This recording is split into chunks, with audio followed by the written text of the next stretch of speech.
నమస్తే welcome to our channel నేను మిషాల్ని YCP నేతలు ఒక్కొక్కరు అరెస్ట్ అవుతున్న మనం చూస్తున్నాం మరి ముఖ్యంగా క్వాజ్ అక్రమ మైనింగ్ కేసులో అనిల్ కుమార్ యాదవ్ కాకాని గోవర్ధన్ రెడ్డి వీళ్ళిద్దరు పేర్లు వెలుగులోకి వచ్చాయి అయితే ఏం జరుగుతుంది దీని మీద పూర్తిగా విశ్లేషించడానికి మనతో పాటు స్టూడియోలో ఉన్నారు అనలిస్ట్ అశోక్ కుమార్ గారు ఉన్నారు వారిని అడిగి విషయాలను తెలుసుకునే ప్రయత్నం చేద్దాం అశోక్ గారు నమస్కారం నమస్తే అండి క్వాజ్ అక్రమ మైనింగ్ కేసులో కాకాని గోవర్ధన్ రెడ్డి అనిల్ కుమార్ యాదవ్ పేరు వెలుగులోకి వచ్చాయి అసలు ఏం జరిగిందంటే ఏం చెప్తారు అనిల్ కుమార్ యాదవ్ పేరు రీసెంట్ గా ఎప్పుడు వినపడలా వాస్తవంగా ఎందుకంటే అప్పుడప్పుడు రెండు సందర్భాల్లో ఆ వల్లంనేని వంశీమోహన్ అరెస్ట్ అయినప్పుడు కూడా రాలాగిని ఈ మధ్య కాకాని గోవర్ధన్ రెడ్డి అరెస్ట్ అయినప్పుడు ఆయన వచ్చి ఘాటుగా స్పందించాడు అంటే ఇంత అమాయకుడు నవయుగ గాంధీ తాత అయినటువంటి కాకాని గోవర్ధన్ రెడ్డిని ఎట్ట అరెస్ట్ చేశారో అన్నాడు ఆ రోజుటికి కూడా ఆయన పైన ఎటువంటి కేసు రిజిస్టర్ కాల కానీ నిన్నటికి నిన్న ఒక అతను శ్రీకాంత్ రెడ్డి అనే ఒక అతను హైదరాబాద్లో అరెస్ట్ అయినప్పుడు అప్పుడు వెలుగు చూసిన ఈ నిజాలన్నీ ఆయన చెప్పిన వాస్తవాలు చూస్తే నివిరిపోయే విధంగా ఉన్నాయి అసలు జరిగింది ఏంది కాకాని గోవర్ధన్ రెడ్డి అరెస్ట్ ముందు ఎప్పుడైతే వైసీపీ ప్రభుత్వంలో ఉండిందో అప్పటి నుంచి ఉంది ఈ కథ అంతా వాస్తవంగా అదేంద్రా అంటే పొదలకూరు దగ్గర నెల్లూరు జిల్లాలోని పొదలకూరు రాపూరు ఇవన్నీ ఆనుకొని ఉంటాయి ఆ పొదలకూరు దగ్గర అంటే కడప బార్డర్ అనేది అక్కడ క్వాడ్స్ ఉంది దాని నుంచి ఎక్స్ట్రాక్ట్ చేసే మెటీరియల్ సిలికాన్ పార్టికల్స్ ఉంటాయి దాన్ని చైనాకి అమ్మేస్తే టన్నుకి 25,000 రూపాయలు పైన వెల ఉన్నది దానిపైన కన్నుబడింది ఎవరికి ఈయన అనిల్ కుమార్ యాదవ్ చెప్పినాడు కదా నవయుగ గాంధీ తాత అని చెప్పినాడు కదా కాకాని గోవర్ధన్ రెడ్డికి ఆయనకి దానిపైన కన్నుబడింది సరే నెల్లూరు జిల్లా ఇన్ఛార్జ్ మంత్రిగా ఉన్నాడు ఇప్పుడు నెల్లూరు జిల్లా వైసీపీ అధ్యక్షుడిగా కూడా ఉన్నాడు అంత తోడు మిగిలిన వాళ్ళు ఈ విడుదల రజని చూసాం ఆ మధ్య 2,20,00,000 కొట్టేసిన వ్యవహారం ఇవన్నీ చూసాం ఇటువంటి వాళ్ళు ఈడు పాటుకోళ్ళు డబ్బులు సంపాదించుకుంటాం అంటే ఎంత పేరు మోసిన వాడిని నేను సంపాదించుకోకుంటే ఎట్టుంటుందిరా అని చెప్పి ఆ క్వాడ్స్ పైన కన్నుబడిపోయింది దానిపైన దిగినాడు పూర్తిగా దిగినప్పుడు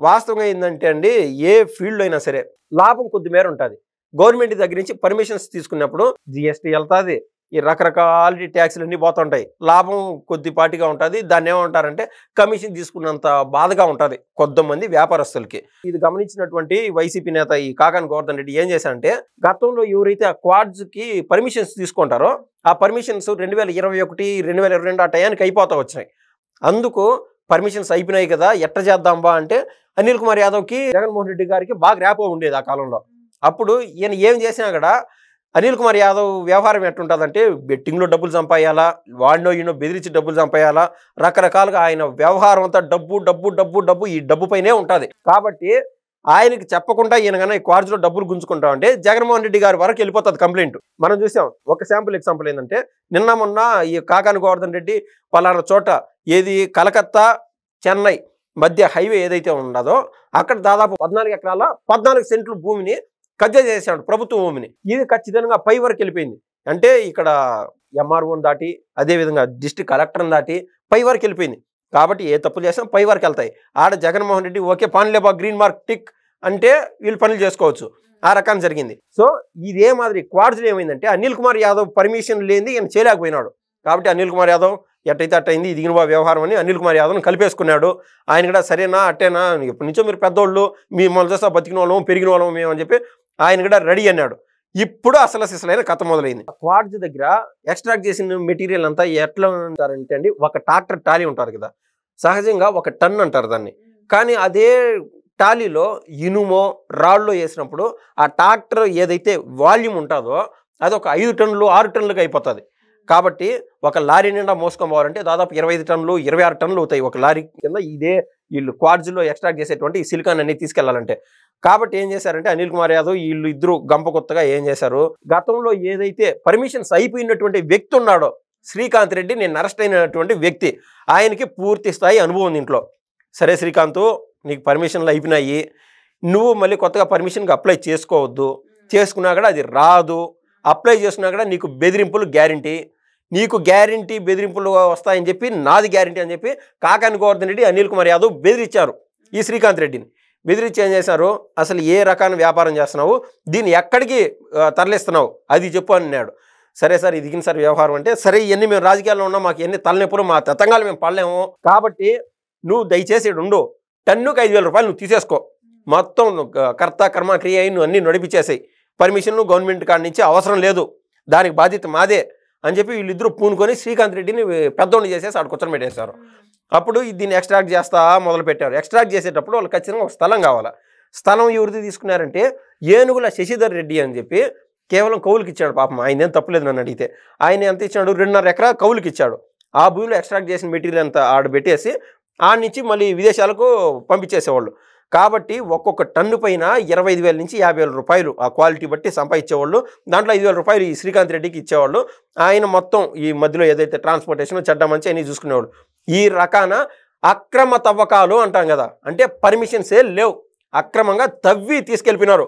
గతంలో అండి రామారావు గారి సినిమాలో ఒకటి ఉంటుంది, అంటే చాలా సినిమాల్లో కూడా ఏంటంటే అల్లూరి సీతారామరాజు గారు అంటారు కదా, నా దేశంలో నారు పోసావా, నీరు పెట్టావా, లేకుంటే కుప్ప నురిచావా అని చెప్పి. మన దేశ సంపద, మన రాష్ట్రానికి సంబంధించిన సంపద, దీన్ని లూటీ చేయడానికి ఈ ఆర్టిస్టులు ఎవరని నేను అడుగుతున్నా. అసలు వీళ్ళకి ఏం సంబంధమో? అవసరమైతే నువ్వు పర్మిషన్ తీసుకో. గవర్నమెంట్ ఎంత మేర లోడాలా, ఎంత తీయాలా, ఎంత క్వాలిటీ ఉండేది బయటికి పంపించాలా. చైనాకి కన్నా ఏ దేశానికి పంపిస్తున్నావు, ఆ దేశానికి పంపించినప్పుడు ఈ యొక్క ఏదైతే సిలికాన్ ఇదంతా ఉండదో దీన్ని వాడుకొని వాళ్ళు ఏమైనా మన పైన ఏదన్నా ప్రయోగాలు ఉంటాయి అంటే వెనకటికి ఏదైనా బాంబుల రూపం తయారు చేయొచ్చు, ఏదన్నా అన్వాంటెడ్ పార్టికల్స్ ఇవన్నీ వాడుతున్నారని చెప్పి బయటికి పంపించేదానికి క్వాలిటీ చెకప్ అనేది దేశంలో ఉన్నటువంటి ప్రభుత్వాలన్నీ చెక్ చేస్తాయి. ఆ యొక్క ఏదైతే ఉంటాయో ఇండివిజువల్ బాడీస్ అవన్నీ వచ్చి చెక్ చేస్తారు. ఇవన్నీ సంబంధం లేకుండా ఎవరి పార్టీ వాళ్ళు డీల్ చేసుకుంటా అంటే దేశ రక్షణ ఏమైనట్టు?